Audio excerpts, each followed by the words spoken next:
दोस्तों, आज हम रीजनिंग के कुछ महत्वपूर्ण प्रश्नों को हल करेंगे।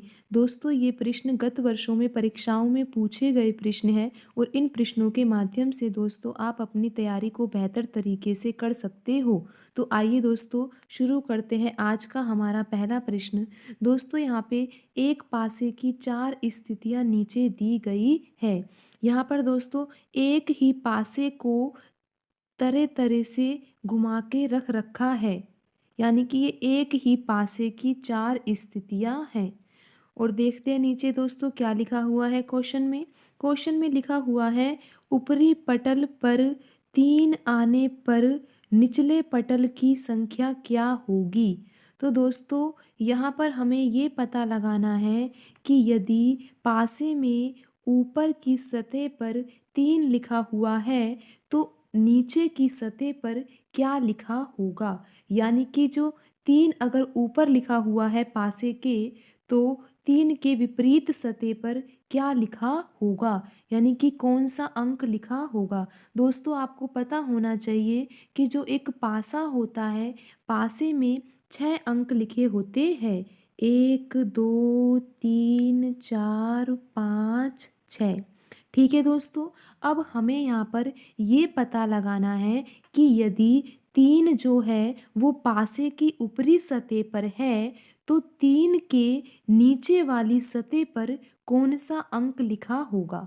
तो दोस्तों आप यहाँ पर पहले पासे को देखिए, पहले पासे में तीन लिखा हुआ है और ये देखिए कि तीन के साथ यहाँ पर कौन कौन से अंक आ रहे हैं। तो दोस्तों आप यहाँ पर देखोगे कि जो तीन लिखा हुआ है पहले पासे में, उसमें तीन के साथ दो आ रहा है और छः आ रहा है। तो आप दोस्तों इन अंकों को यहाँ पर लिख लीजिए कि तीन के साथ पहले पासे में क्या आ रहा है, दो आ रहा है और छः आ रहा है। अब आप दूसरे पासे की स्थिति को देखिए।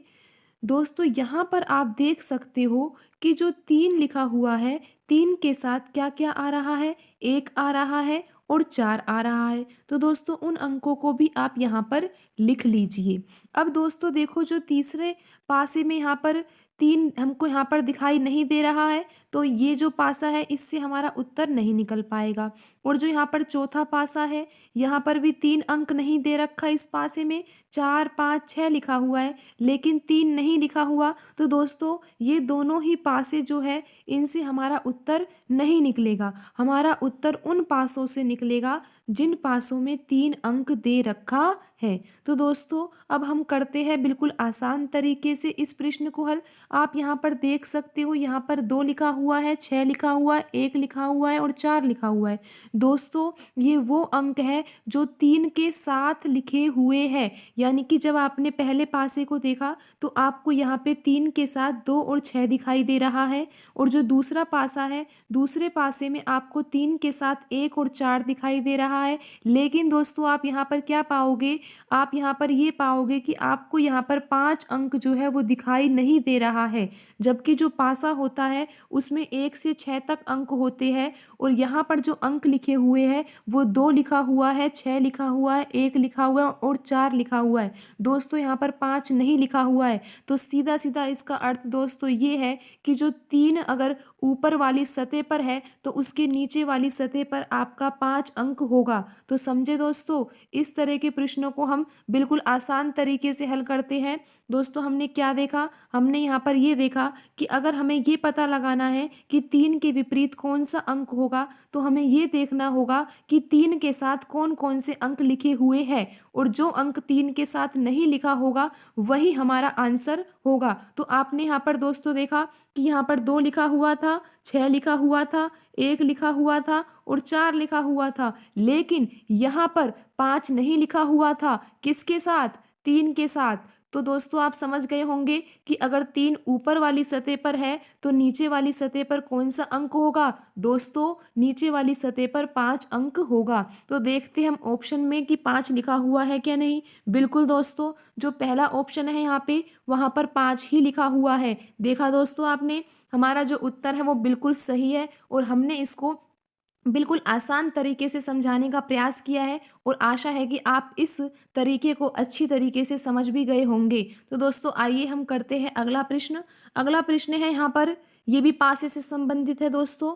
वह संख्या कौन-सी है जो 1 के सामने फलक पर है? दोस्तों यहाँ पर जो प्रश्न है उसका अर्थ भी यही है कि 1 अगर ऊपरी सतह पर लिखा हुआ है तो निचली सतह पर क्या लिखा होगा?